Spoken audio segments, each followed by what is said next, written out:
Hello students, today let us understand the second poem, The Kite, written by Harry Ben. The Kite is a short poem based on how a kite flies in the sky and the majestic look it bears when it flies. Harry Ben is an American screenwriter and children's author. Let us understand the poem part by part. How bright on the blue is a kite when it's new. With a dive and a dip, it snaps its tail.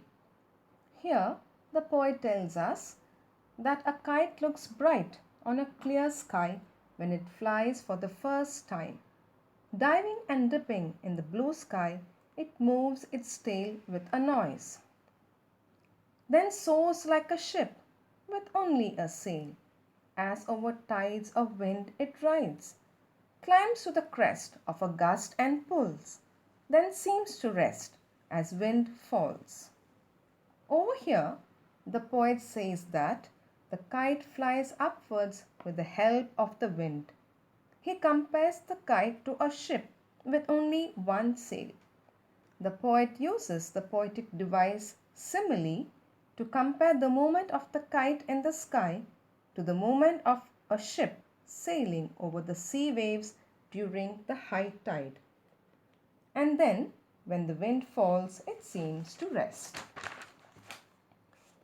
When string goes slack, you wind it back and run until a new breeze blows, and its wing fills, and up it goes.